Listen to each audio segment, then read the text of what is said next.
Saludos, amados, en el nombre del Señor Jesucristo. Dios les bendiga de manera muy especial a cada uno de aquellos que nos ven a través de este programa Caminos Inescrutables. En el día de hoy estaremos trabajando el tema sobre lo que se llama la teología de liberación. Sé que muchas personas tienen un concepto erróneo de lo que es la teología de liberación. Estamos todavía bajo el tema ¿quién es Jesús? Ya en la 29ª parte de este programa, y estaremos ya trabajamos lo que es la teología liberal, y en el día de hoy estaremos comenzando a trabajar sobre lo que es la teología de liberación dentro de lo que se llama el tema de la cristología. Recuérdense que estaremos trabajando sobre el tema de quién es Jesús. Teológicamente estamos trabajando sobre el tema de la cristología. Entonces, dentro del tema de la cristología, en lo que se llama el tema contemporáneo de cristología, trabajamos ya lo que es la teología o la cristología o la teología de liberación y la cristología de liberación, o mejor dicho, liberal. Estuvimos trabajando, y hoy vamos a estar trabajando lo que es la teología de liberación, que es distinta a lo que es la teología liberal. En la teología liberal no se cree en la doble naturaleza en la persona de Jesucristo, mientras que en la teología de liberación, que es muy distinta, sí se trabaja dentro de lo que es la cristología, es las dos naturalezas, como se llama en teología, la doble naturaleza en una sola persona, en la persona del Salvador, nuestro Señor y Salvador Jesucristo. Así que vamos a estar orando para comenzar este programa, pidiéndole siempre al Señor por su Espíritu Santo que dirija nuestras vidas, abra nuestro entendimiento para poder entender su palabra, y en este caso para entender lo que es la cristología. El tema de la cristología es sumamente amplio. Hay cientos de libros que se han escrito y libros contemporáneos que se siguen escribiendo dentro de lo que es quién es Jesús, es decir, la cristología. Es un tema sumamente amplio que ha añadido muchas variedades dentro del tema. Ya hemos estudiado sobre lo que es la cristología desde el primer siglo de la era cristiana hasta el día de hoy, es decir, nuestra época contemporánea. Y en esta época contemporánea obligatoriamente tenemos que trabajar el tema de lo que es la teología de liberación. Es una colaboración que ha hecho la teología de liberación dentro de la cristología. No toda la cristología de liberación es bíblica. Es decir, hay teologías de liberación que no parten, aunque parten del texto bíblico, parten de una mala interpretación del texto bíblico para integrar lo que es la teología de liberación. Pero bien, dentro de ella estaremos, mientras oremos y leamos la palabra del Señor, estaremos explicando cómo trabaja. Especialmente queremos darle énfasis en primer lugar a la primera teología de liberación que se crea por Gustavo Gutiérrez, la teología de liberación latinoamericana, y luego sucesivamente vamos a ir tocando las demás teologías para luego volver a lo que es la cristología, quién es Jesús. En esta parte estaremos tocando la noumatología dentro de la cristología, y estaremos explicando entonces ortodoxamente quién es Jesús, qué la Biblia dice acerca de esta persona, Jesús de Nazaret, y cómo se entiende su persona en la fe cristiana. Oremos y le damos gracias al Señor, y una vez que oremos le pidamos al Señor su dirección, estaremos leyendo la palabra del Señor y entraremos en el tema de lo que es la teología de liberación. Padre, gracias te damos por tu amor, bondad y misericordia, por el privilegio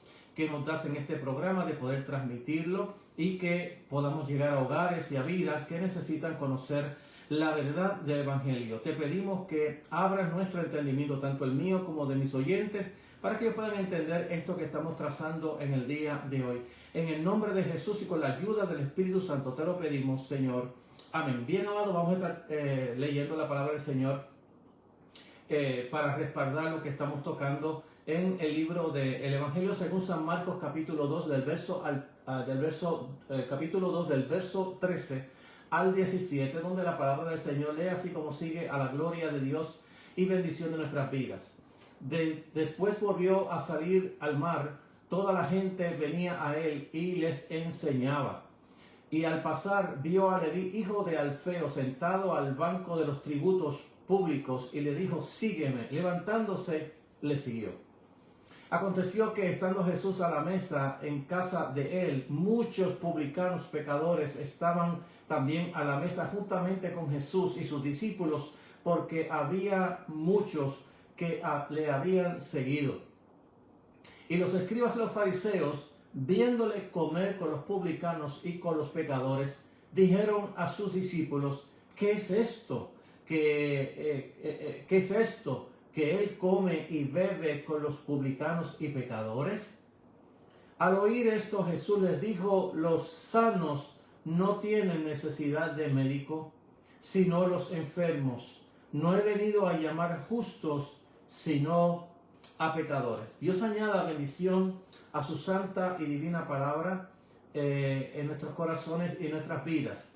Entonces vamos, amados, en el día de hoy a estar tocando y haciendo una introducción sobre este tipo, cómo se está dando la teología de liberación que se dio en el siglo XX, a finales del siglo XX, y cómo ha seguido evolucionando esta teología de liberación, que tiene que ver exactamente cómo ellos están mirando la teología, o cómo están mirando de hecho a Cristo. ¿Qué es Cristo para los pueblos y las naciones? Recordemos que el tema de la cristología, Cristo, cuando vino al mundo, el Logos se hizo carne, específicamente vino a una nación específica, a Belén de Judea, nació y vivió y ministró exactamente dentro de una cultura específica, quizás diversificada por causa de que estaban eran, por así decirlo, una colonia, en ese caso de Roma, y cómo estaban trabajando estas culturas que se encontraban una a la otra. Es decir, que Jesús vivió en un momento, en un contexto histórico. Y dentro de ese contexto histórico se va a interpretar quién es Jesús en el tiempo de Jesús. Ahora bien, nosotros no vivimos en el tiempo de Jesús. Nosotros vivimos a unos 20 siglos, 21 siglos, lejos de esa figura llamada Jesús. Nosotros no conocemos a Jesús porque no vivimos ni comimos con Él, pero lo hemos conocido por medio de su santa palabra. ¿Qué dice el texto acerca de esta persona llamada Jesús? Entonces, cuando nosotros predicamos la palabra a las culturas, a los pueblos, es decir, cuando el Evangelio llega a mi nación, a mi país, a mi isla, el Evangelio va a llegar y este Jesús tiene que ser reinterpretado en mi momento histórico, no en el tiempo de Jesús. Así que la teología de liberación exactamente lo que va a mirar es cómo yo entiendo a esta persona llamada Jesús de Nazaret dentro de mi contexto histórico, dentro de lo que me pasa a mí culturalmente, políticamente, económicamente, religiosamente, dentro de mi país, dentro de mi cultura, dentro de mis problemas sociales, económicos y políticos, cómo yo entiendo a esta persona Jesús. Y de eso se trata lo que se llama la teología de liberación. Cuando estamos hablando de teología de liberación, estamos hablando de sacar fuera demonios, de exorcismo ni nada que se parezca. Estamos hablando de cómo el pobre, el necesitado, el que vive en esclavitud, el que vive bajo la sombra del poder económico, religioso, político, etcétera, se ve él mismo retratado en la persona de Jesús. ¿Y quién es Jesús para mí, que estoy pasando por esta situación, que vivo en esclavitud, que vivo sometido al tiempo o el momento de clase,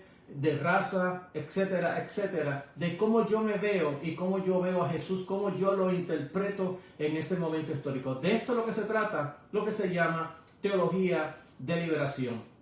Entonces, la confesión de Jesucristo en su contexto, la confesión de Jesucristo tiene lugar en el contexto histórico, cultural, particular de cada individuo, nación, política, es decir, de cada sociedad. Como ya se ha dicho, nuestra respuesta a la pregunta sobre quién decimos que es Jesús y cómo nos ayuda se verá moldeada de manera importante en los contextos particulares.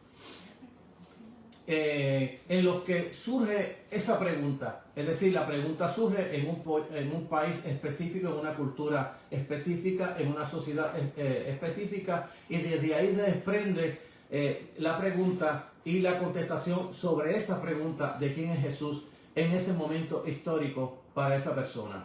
En este momento, mi objetivo es explorar con más detalle algunos esfuerzos recientes que se han hecho para tomar en serio los contextos sociales, políticos y culturales sobre lo que es el tema de la cristología. ¿Por qué dedicar tiempo a una introducción a lo que es la teología, al tema de la teología contextual en general y a la teología contextual en particular? Pues en primer lugar, para recordar que toda teología es contextual y que en el contexto histórico-cultural es un factor en toda la vida. El testimonio de la teología cristiana, las teologías tradicionales europeas y del Atlántico Norte no son menos contextuales que las teologías, por ejemplo, afroamericanas o teologías feministas. En segundo lugar, es un reconocimiento de que no hay una forma libre de riesgo de participar en las tareas de la cristología. Y si hay riesgos en una cristología que es conscientemente contextual, lo mismo ocurre con todo intento de decir quién es Cristo y qué tipo de salvación esta persona trae. En tercer lugar, toda la iglesia tiene algo que ganar con la nueva cristología contextual, o como a veces se le llama, cristologías locales, es decir, que tiene que ver con la localidad de donde vive la persona, el individuo que recibe a Jesús o que se hace la pregunta, ¿quién es Jesús? Entonces, y mucho que perder en este caso si descarta o ignora lo que se llama teología de liberación. Por lo tanto, en esta sesión debemos entender no como un apéndice opcional del tema anterior, sino como una importante extensión de su reflexión sobre la persona y la obra de nuestro Señor Jesucristo dentro del tema de lo que llamamos nosotros cristología. Vamos a ver lo que nos trae la particularidad y la universalidad del Evangelio.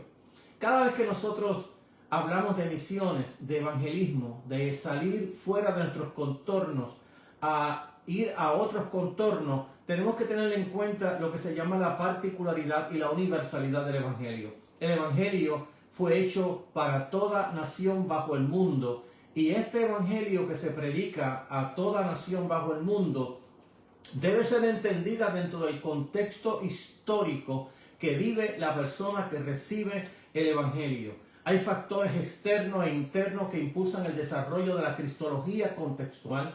Algunos de los factores externos son más difíciles de identificar. Muchos cristianos de Asia, África y América Latina están convencidos de que su reflexión teológica debe atender a su propia cultura y forma de pensamiento no occidental.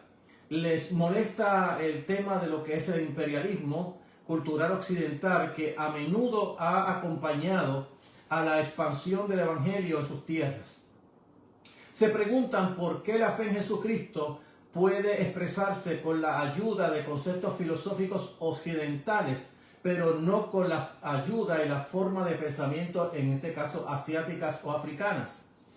En América del Norte y en Europa, muchos cristianos negros, asiáticos y mujeres de todas las razas sostienen que la teología tradicional ha ignorado su historia, lucha y su lucha particulares. Esto es interesante de cómo, por ejemplo, el evangelio anglosajón, el evangelio americano, llega a tierras latinas, caribeñas, asiáticas, así sucesivamente a otros pueblos, otras naciones, pensando de que la cultura anglosajona se le debe de indilgar a otras naciones y culturas en las cuales están recibiendo el evangelio. Y eso es un gran peligro, ignorar su cultura, sociedad y toda su idiosincrasia a la hora del evangelismo y la predicación de la palabra del Señor, porque cada cultura en el mundo tiene sus rasgos distintivos y a la misma vez sus problemas particulares dentro de su propia cultura, que debe estar trabajando el evangelio mismo, ese problema cultural, y de aquí es que trata exactamente esto que se llama la teología de liberación. Sin embargo, son igualmente importantes los factores internos que hacen posible y necesario el desarrollo de cristologías contextuales.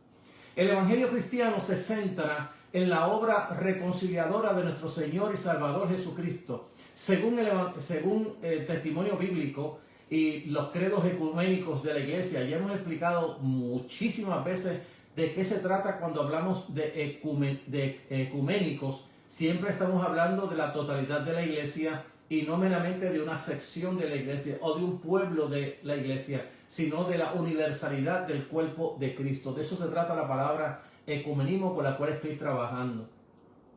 Entonces, Dios no viene a nosotros en forma de principios e ideas abstractas, sino en una historia concreta. El cristianismo es una fe histórica encarnada, centrada en la actividad de Dios, en la llamada del pueblo de Israel y sobre todo en la venida de Dios en la persona y obra de Jesús de Nazaret. Sin embargo, a pesar de su particularidad, esta actividad de Dios en el pueblo de Israel y sobre todo en Jesucristo se proclama con un significado universal. Cristo vivió, fue crucificado, resucitado por todos.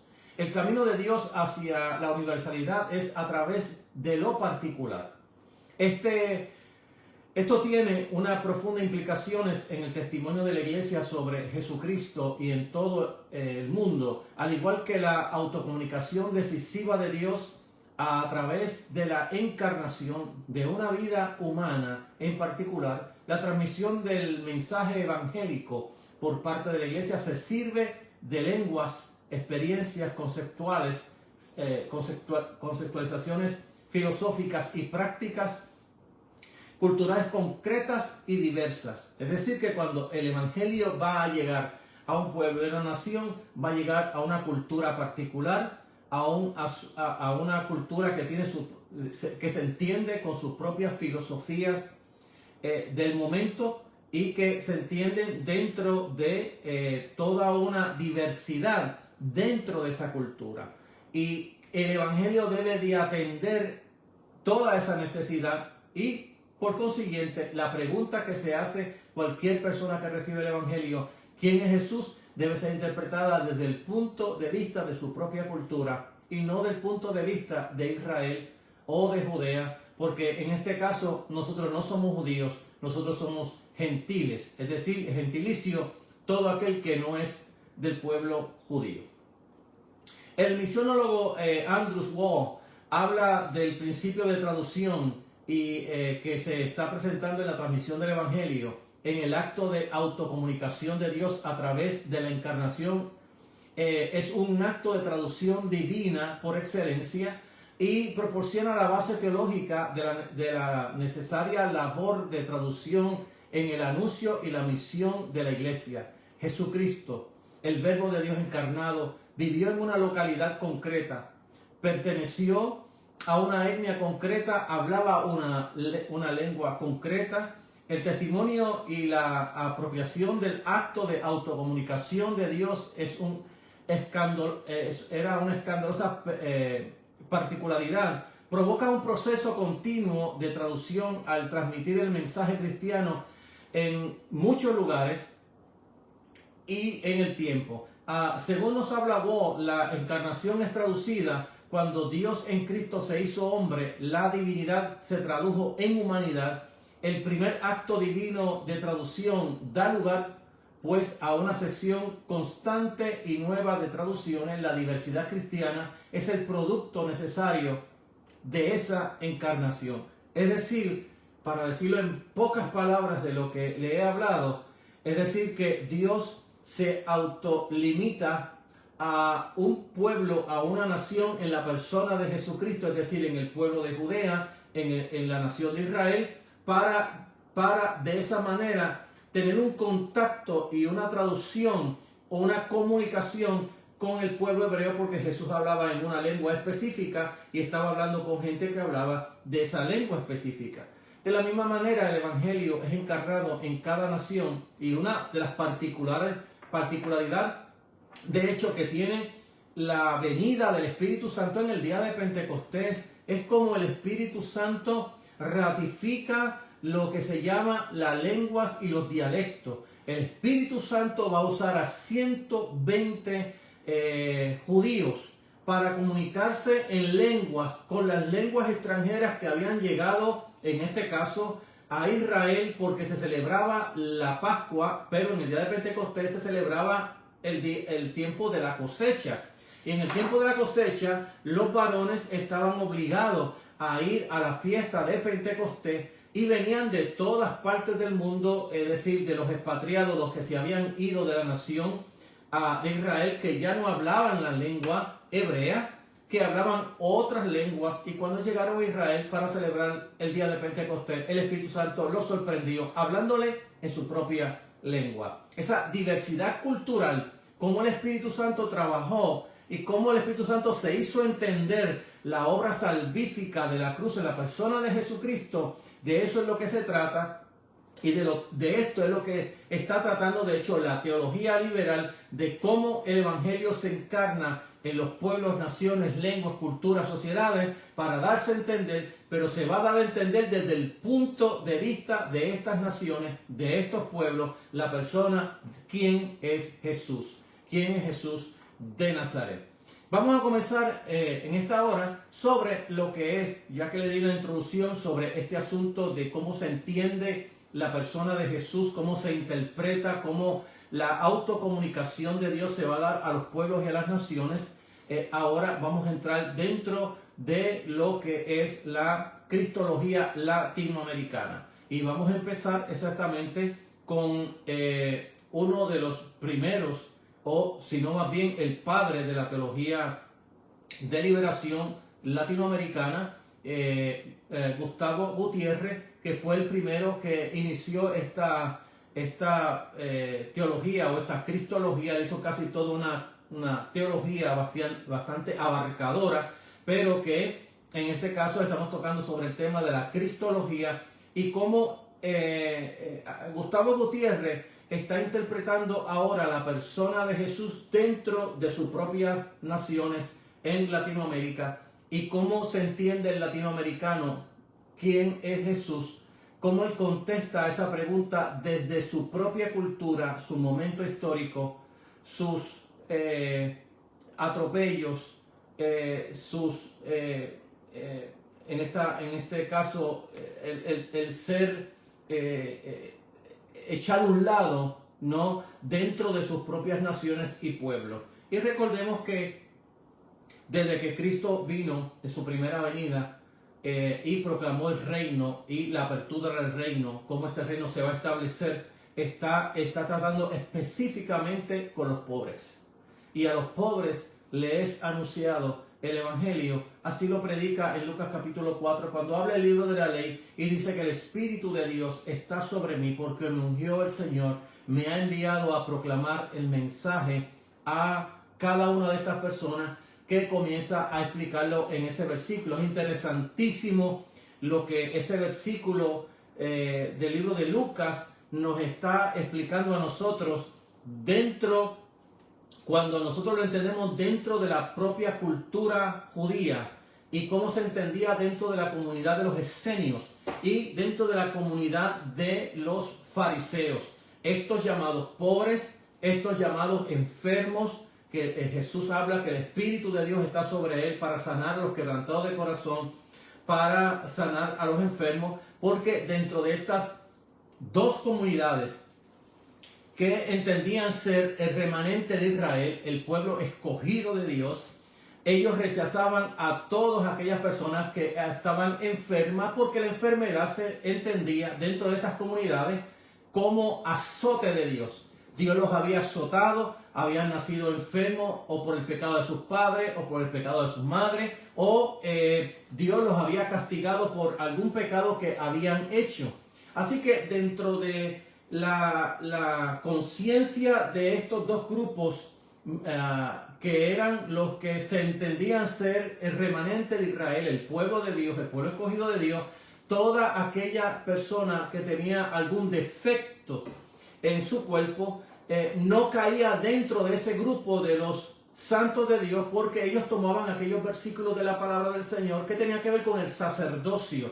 Y en el sacerdocio no se permitía que una víctima estuviera tuerta o tuviera coja. Por lo tanto, los ciegos, los cojos, los enfermos, los endemoniados, ninguna de esas personas estaban excluidos del grupo de los santos o del remanente de Israel. Y algo que hace Jesús revolucionario es exactamente que cuando comienza a predicar la palabra, la comienza a hacer con los pobres, con los necesitados, con los que habían sido excluidos, aquellos llamados pecadores, y aquellos que estaban enfermos de distintas enfermedades. Y Jesús comienza a hacer un grupo que ellos van a entrar en el reino que el Señor está proclamando, exactamente porque Él está aceptando a aquellas personas a los cuales los escribas y fariseos y los exenios en sus comunidades no aceptaban, estaban excluidos de la gracia o del amor del Señor. Y Jesús comienza un ministerio revolucionando, exactamente juntándose con aquellas personas a las cuales nadie se juntaba, aquellas personas a las cuales eran llamadas los pecadores, o aquellas personas que estaban en los registros sociales como las personas más malas y más bajas de la sociedad. Con esas personas eran las cuales Jesús se juntaba, comía y bebía con ellos. Y en el hecho de Jesús nada más entrar en su casa, comer y beber con ellos, la gracia del Señor les tocaba y ellos mismos de su propio corazón sentían lo que se llamaba arrepentimiento. Es decir, que entendían que habían sido aceptados en el reino de Dios y que esa aceptación demandaba un arrepentimiento.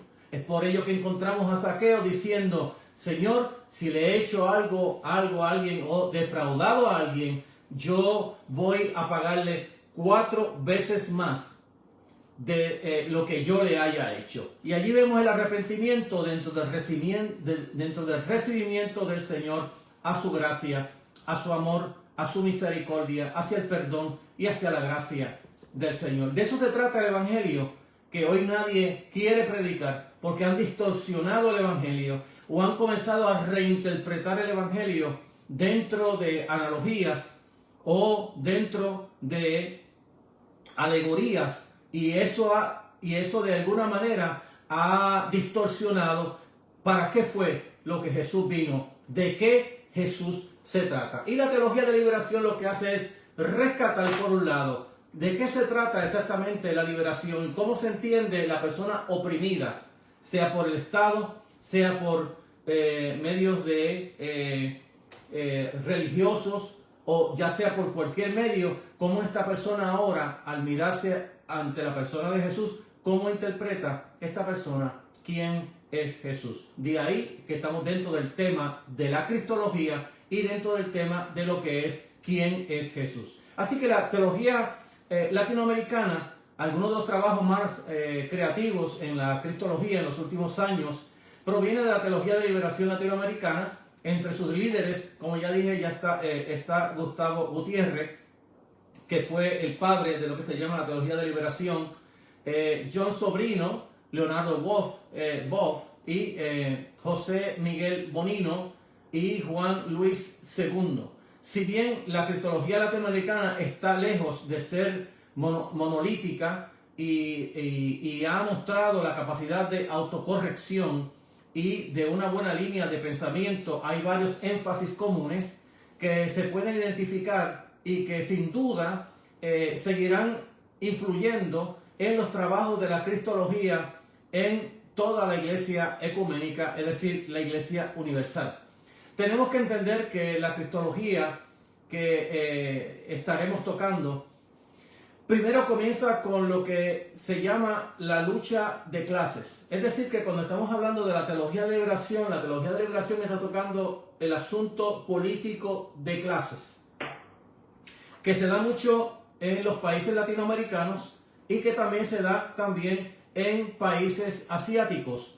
donde las personas son identificadas por su clase social y los que no son de esa clase social son tratados como gente inhumana. Entonces, por un lado, la teología de liberación tiene esa apertura de reconocer qué va primero dentro del problema social, económico, político, social dentro de los países, y se ha llegado a la conclusión de que primeramente se trata con los problemas de clase y luego se trata con lo que son los problemas de clase, de raza, primeramente de clase y luego de raza, que en la nación americana lo más que se trata es con el problema exactamente de raza. La raza blanca versus la raza negra, la raza blanca versus la raza latinoamericana o del Caribe o asiática o cualquier otra raza que se encuentra en Estados Unidos. De ahí que en Estados Unidos las iglesias están divididas por iglesias blancas y por iglesias negras, por iglesias hispanas, por iglesias asiáticas y así sucesivamente, porque cada uno está separado. Es decir, que el pecado más grave que se comete en Estados Unidos se comete exactamente el domingo en la mañana, cuando se celebra lo que le llaman el culto del domingo o la escuela dominical, donde toda la iglesia está separada por raza, y son muy pocas iglesias donde entienden el que debe de haber una mixtura de blancos, negros, asiáticos, hispanos en la iglesia. Pero en muchas iglesias donde todavía se practica ese tipo de mixtura, casi siempre nadie hispano o asiático es parte de la junta de la iglesia o del liderato de la iglesia, sino que está aceptado en la iglesia, pero no tienen participación en la iglesia. Es uno de los grandes problemas en América del Norte, y por eso ha surgido toda una teología latinoamericana, toda una teología asiática, toda una teología mujerista, toda una teología de mujeres en el caso de cómo se siente la mujer ante la opresión de los hombres, y así sucesivamente. Hay toda una cristología dentro de esto que se llama teología de liberación. Cómo yo encuentro y veo a Jesús de Nazaret en mi contexto cultural, cómo yo me siento y cómo yo lo veo a Él como el libertador de los pobres, como el libertador de aquellos que sufren, que están bajo la bota o el poder económico. Cómo yo me veo y cómo yo veo a la persona de Jesús en ese momento histórico de mi vida. Y de eso se trata lo que se llama la teología de liberación. Según los teólogos latinoamericanos, que de hecho ya hemos dicho que comienzan por Gustavo Gutiérrez, y que según fuentes primarias que sé porque las tengo conmigo, está basado en los trabajos filosóficos del peruano José María Teguis. Es interesante que a Gustavo Gutiérrez se le ha criticado por ser marxista, porque cuando él va a tocar el tema del dinero, el problema de los pobres en Latinoamericana, no tiene otro instrumento de medición y va a usar a Karl Marx para hablar del dash económico, es decir, de cómo se trabaja la moneda y cómo la moneda hace que hayan pobres en el mundo. Él va a usar Karl Marx, pero su filosofía no está basada en Karl Marx, sino en José María Teguis. Entonces, muchos, hasta teólogos, le critican por ser marxista, lo cual él mismo ha expresado que él no es marxista. Entonces, pero que tuvo que usar exactamente el Das Kapital para poder explicar cómo los pueblos latinoamericanos están sufriendo y están bajo pobreza, y de hecho hizo una crítica a la propia Iglesia Católica Romana en Sudamérica por el hecho de que la Iglesia Católica en Sudamérica estaba unida a los poderes opresivos, a los líderes políticos opresivos, y cómo era posible, decía él, que yo siendo católico, predicando la palabra de Dios a los pobres, la propia Iglesia Católica en Roma estaba asociada con los líderes que oprimían al pueblo y que de ese pueblo estaban también los miembros de la Iglesia Católica. Entonces, en esa contradicción él hace también un señalamiento a la Iglesia Católica y le costó la expulsión también de la Iglesia, no solamente a él, sino también a otros teólogos que comenzaron dentro de este proceso de lo que se llama la teología de liberación. Según los teólogos, ya hemos hablado, en el caso de Gustavo Gutiérrez, que su filosofía está basada en José María Teguis, la cristología no puede verse en el vacío, debe entenderse en las realidades concretas de la vida de América Latina y en las que se lee y se escucha el mensaje bíblico. La pobreza deshumanizadora es una de las realidades abrumadoras en América Latina.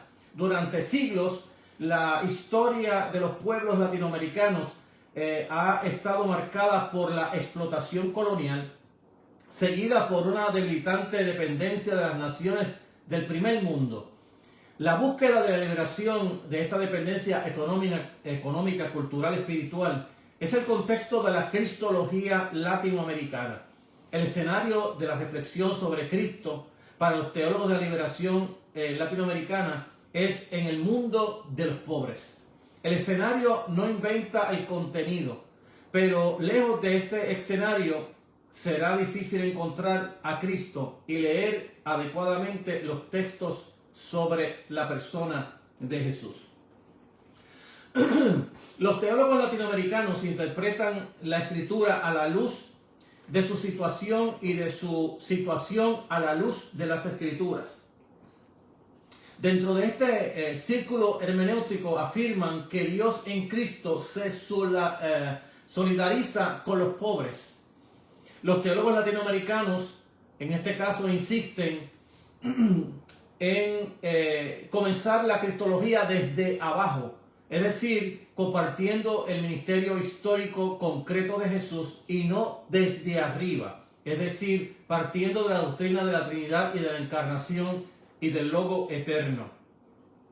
Según Sobrino, si el fin de la cristología es profesar que Jesús es el Cristo, su punto de partida es la afirmación de que este Cristo es el Jesús de la historia, empezando por el testimonio bíblico del ministerio y la crucifixión de Jesús de Nazaret. Entendemos adecuadamente las dogmas cristológicas clásicas de la Iglesia. Es interesante que cuando la teología de liberación comienza a basarse dentro del Jesús histórico, no estamos hablando del Jesús histórico que hablamos de la teología liberal, es decir, la teología liberal que hablamos en semanas pasadas. La teología liberal comienza exactamente desde abajo, es decir, desde Jesús de Nazaret buscando el Cristo histórico.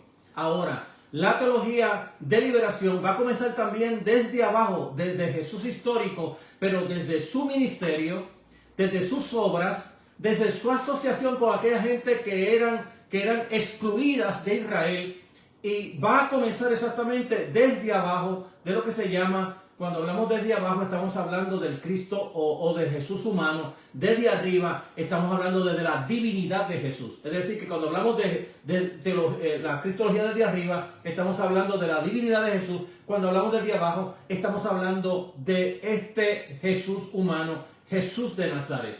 La teología liberal va a comenzar desde abajo, pero no con el mismo énfasis que tiene la teología liberal, porque la teología liberal no cree en la divinidad de Jesús.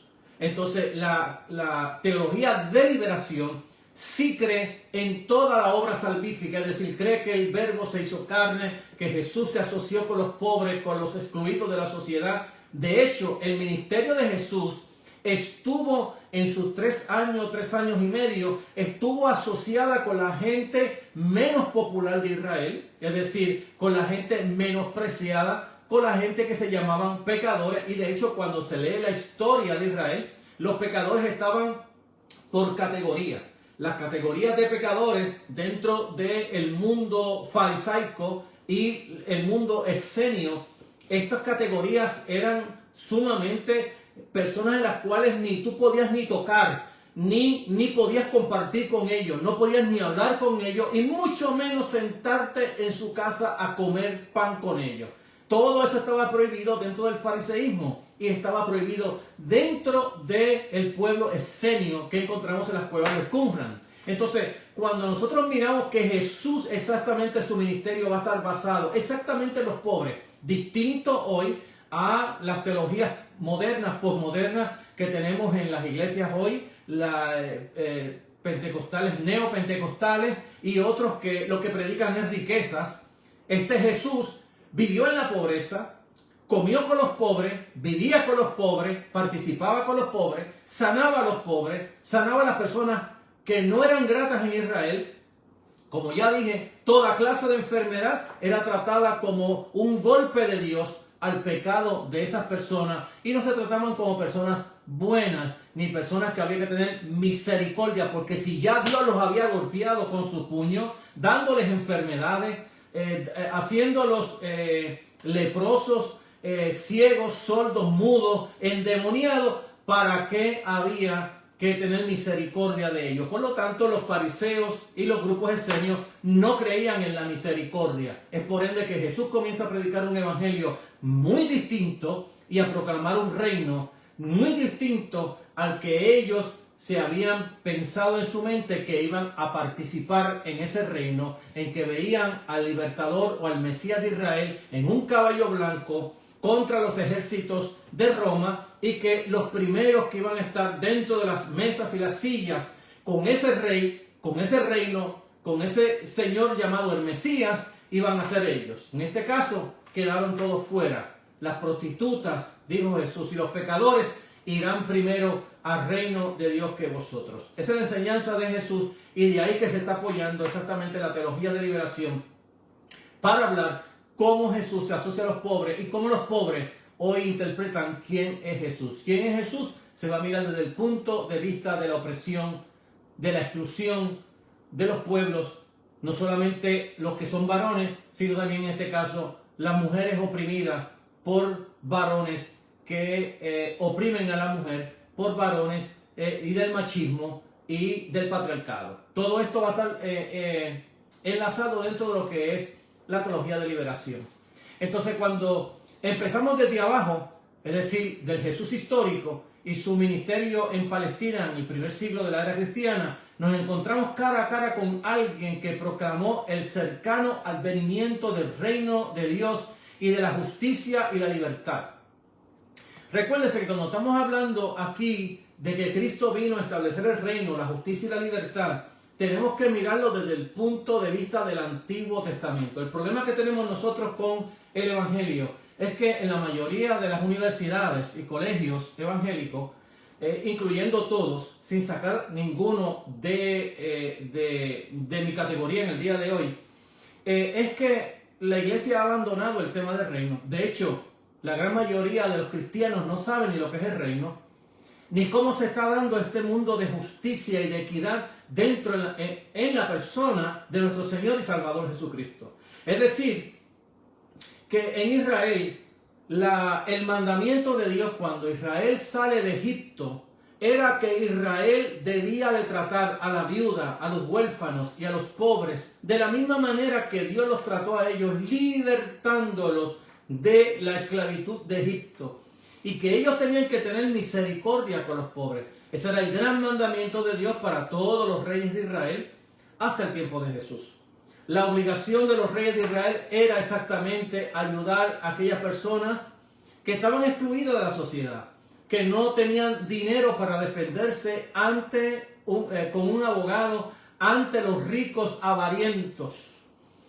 Un gran ejemplo lo tenemos en el caso de Acab, que le quitó la viña a Nabot. De esa manera, la Biblia, cuando comienza a ver cómo rico oprime al pobre, Dios mismo dice: yo mismo, yo Jehová, yo Yahvé, descenderé a la tierra y yo mismo haré justicia a los pobres. Y este es el caso en la persona de Jesús, como Yahvé baja en la persona de Jesús a la tierra, en sus 3 ministerios y medio, para llevar este mensaje, y su mensaje estaba exactamente dirigido al reino de Dios y su justicia. Y de esto trata exactamente parte de lo que es la teología de liberación y de libertad. Que este Jesús que bendijo a los pobres, perdonó a los pecadores, tuvo comunicación en la mesa con los marginados. Y eso es una de las partes más maravillosas del Evangelio, de los 4 Evangelios, especialmente de los 3 sinópticos, de cómo Jesús se sienta a la mesa con ellos a compartir con aquellos marginados por la sociedad. Se hizo amigo de las mujeres, chocó con los santurrones custodios de la ley, evocó la sospecha de la ira de las autoridades romanas con su mensaje y su ministerio. Si nos centramos en ese ministerio concreto, en el sufrimiento y la muerte de Jesús, no podemos evitar la conclusión de que Dios, el Dios revelado y hecho presente por la persona de Jesús, se solidariza exactamente con los pobres. Los críticos de este énfasis acusan que distorsionan la oferta universal del Evangelio en el anuncio bíblico. Sin embargo, para los teólogos de liberación, teología de liberación, el tema de la solidaridad de Dios con los pobres es una expresión de inclusión, no de exclusividad, puesto que son los pobres los que están siendo injustamente excluidos. Deben ser los pobres los primeros de ser incluidos en la economía de la salvación. Es decir, que dentro del tema de la salvación, los primeros que habían sido incluidos por Jesús exactamente eran los que la sociedad había excluido por los líderes religiosos y políticos de Israel. Y de esto se trata exactamente el Evangelio. Pero yo no estaré predicando ahora ni hablando ahora sobre el tema del Evangelio, porque ya yo he estado preparando otro tema para esto, que es el tema del reino, y que estaré dando algunos, no sé, 100 mensajes o 100 estudios sobre lo que es el tema del reino, pero ahora me estoy tratando de limitar, no hacer una explicación sumamente larga, porque esto es un tema aparte del que estoy dando en este momento, pero tiene que ver inclusivamente exactamente con el tema de liberación. Para los teólogos latinoamericanos, el pecado que mantiene a las personas en la esclavitud y la salvación que los libera tiene dimensiones tanto personales como políticas. El énfasis característico de la teología de la teología está sin duda en los aspectos sociales políticos del Evangelio. En una respuesta arraigada y perjudicial privación de la fe y de la vida cristiana, algunas dichas privatizaciones pueden encajar bien con el dualismo que impregna la cultura occidental moderna. A los ojos de los teólogos latinoamericanos es una distorsión del mensaje bíblico.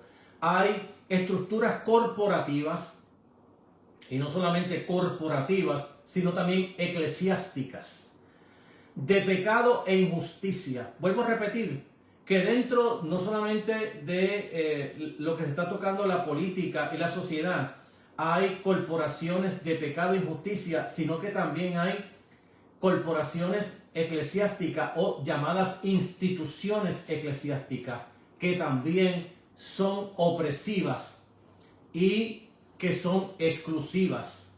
Entonces Jesús no se enfrentó solo a individuos pecadores, sino a una estructura de vida pecaminosa y a estructuras eclesiásticas pecaminosas como eran las de los escribas y fariseos.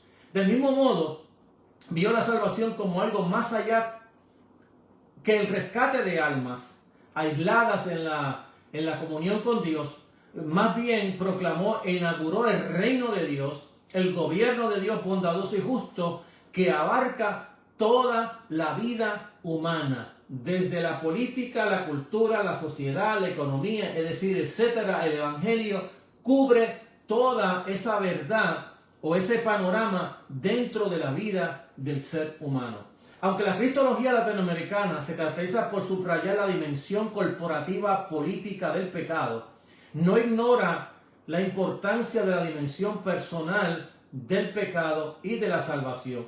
Es decir, que cuando la teología liberal está hablando sobre las corporaciones o los asuntos políticos de pecado y corporaciones de pecado y lo que se llama también estructuras eclesiásticas de pecado, no ignora, por otro lado, también lo que se llama el pecado personal. Es decir, que la teología de liberación está trabajando con todas las estructuras sociales y económicas y también con el individuo.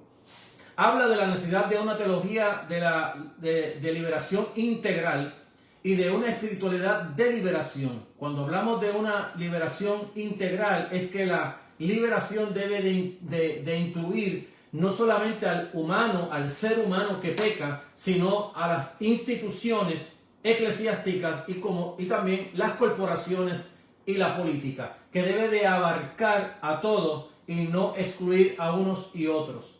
La visión sentimental de los pobres y el olvido de la necesidad del arrepentimiento y conversión de todas las personas no tienen nada que ver con lo que es la liberación integral. Los teólogos de liberación son conscientes de que el significado político del ministerio de Jesús no puede buscarse en paralelos simplistas entre las acciones de Jesús y lo que los cristianos deberían hacer hoy y sus situaciones particulares. El intento, por ejemplo, de encontrar un vínculo entre Jesús y los revolucionarios judíos llamados celotes para justificar la acción revolucionadora de los cristianos de hoy es completamente errónea. La analogía adecuada es entre la lucha de Jesús contra las fuerzas de la injusticia como parte de su ministerio en el nombre del reino de Dios que viene y la lucha de los cristianos de hoy y por la justicia en la esperanza en un tiempo de reconciliación y paz para todos los pueblos por la gracia de Dios. Miremos ahora la teología de liberación dentro de lo que es la cruz y la resurrección.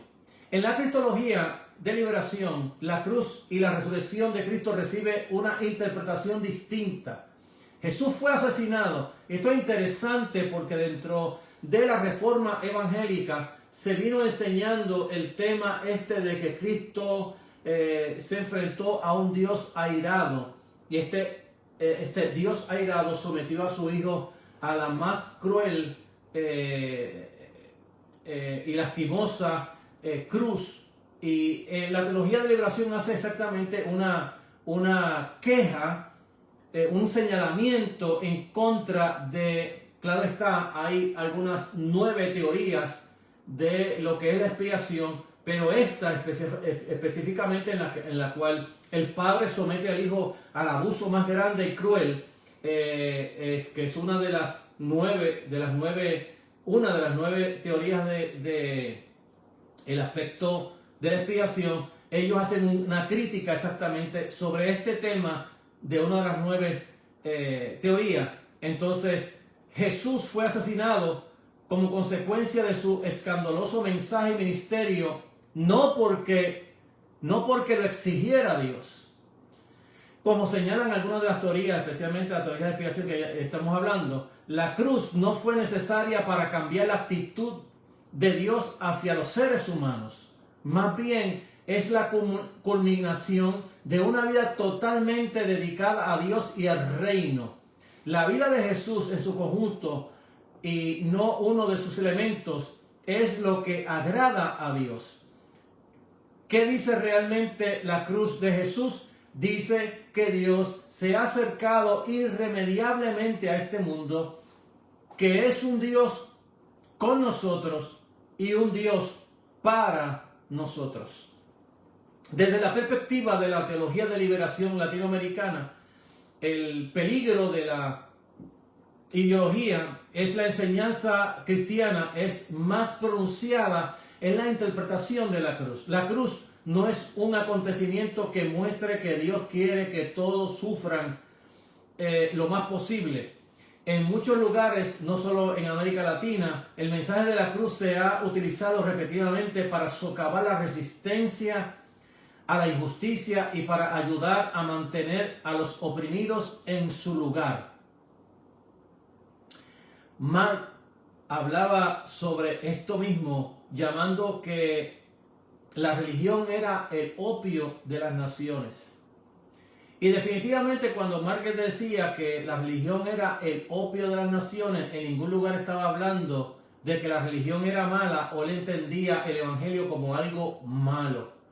Él lo que estaba usando era hablando de que los líderes en las iglesias usaban exactamente la fe para impedir que la gente protestara ante los malos gobiernos, ante el robo y ante la opresión de los pueblos, diciendo que no importa lo que pase aquí, allá en el cielo hay una vida eterna donde vamos a gozar y a disfrutar. Así que no importa cuánto tú sufras aquí abajo en la tierra. Ese nunca fue el mensaje de Jesús, ni nunca ha sido el mensaje de la fe cristiana, sino cuando nos apoyamos en el mito negativo de que esto está malo, de que esto no va a mejorar, de que no importa lo que hagamos, esto va a seguir igual. Ese es el mito negativo y olvidemos de todas esas cosas, no hagamos nada, y eso hace exactamente que la lucha por el bien y por la justicia que la iglesia debe estar haciendo, no hace exactamente, porque ya le han vendido un cielo eterno, un cielo de gloria, donde allí no habrá dolor ni lágrimas, y acá abajo nos dedicamos entonces a ser oprimidos y a callarnos.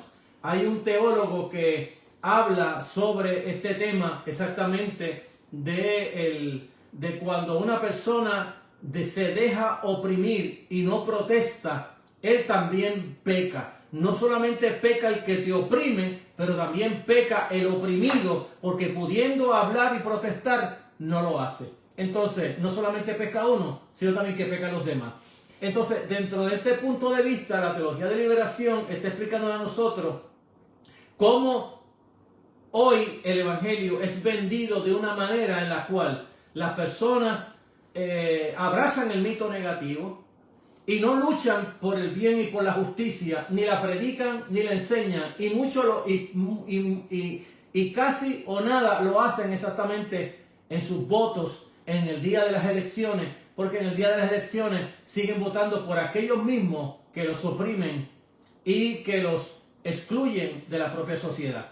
Y nosotros mismos acentuamos con el mito negativo el mal que hay en el mundo. Entonces, volvemos a hablar cómo se está mirando esto desde la perspectiva de la teología de liberación. El peligro de la ideología en la enseñanza cristiana es más pronunciado en la interpretación de la cruz. La cruz no es un acontecimiento que muestre que Dios quiere que nosotros suframos más de lo posible. Es en muchos lugares, no solamente en Latinoamérica, vuelvo a repetir, el mensaje de la cruz se ha utilizado repetidamente para socavar la resistencia de la injusticia y para ayudar a mantener a los oprimidos en su lugar. Sin embargo, lo que este mal uso de la proclamación del evangelio oscurece es el mundo de diferencia entre el sufrimiento que se impone a otros y el sufrimiento que se asume voluntariamente para ayudar a otros a obtener la liberación de su esclavitud. Lejos de ser una defensa ideológica del sufrimiento causado por la explotación y el abuso, la cruz es un signo del sufrimiento de Dios en la pasión de Cristo, que se erige como una protesta contra el sufrimiento injusto, así como una promesa de la compañía de Dios con aquellos que son oprimidos, con aquellos que son excluidos de la sociedad. Bien, amados, el tiempo no me da en este día para poder seguir hablando sobre la teología de liberación y cómo esta exactamente está usando el mensaje de Jesús, la enseñanza de Jesús, el reino de Dios y la práctica, es decir, en la praxis, Jesús exactamente se juntaba con aquellas personas que la sociedad y la ley impedían que tú te asociaras con ella.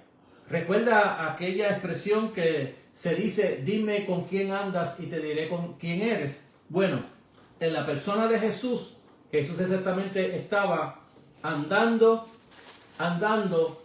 y estaba caminando y comiendo con los pecadores. Algo que molestaba tanto exactamente a los fariseos era la actitud de Jesús. Y se las quiero leer antes de cerrar este programa, porque para mí es demasiado importante leerla. Y es el texto que leí cuando comencé este programa, donde allí en el capítulo 2 del libro de Marcos, versos 13 al 17, dice: después volvió a salir al mar. Toda la gente venía a él y les enseñaba. Y al pasar vio a Leví, hijo de Alfeo, sentado al banco de los tributos públicos, y le dijo: sígueme. Y levantándose le siguió. Aconteció que estando Jesús a la mesa en casa de él, muchos publicanos y pecadores estaban también a la mesa juntamente con Jesús y sus discípulos, porque había muchos que no le habían seguido. Y los escribas y los fariseos, viéndole comer con los publicanos y con los pecadores, dijeron a sus discípulos: ¿qué es esto que él come y bebe con los publicanos y pecadores?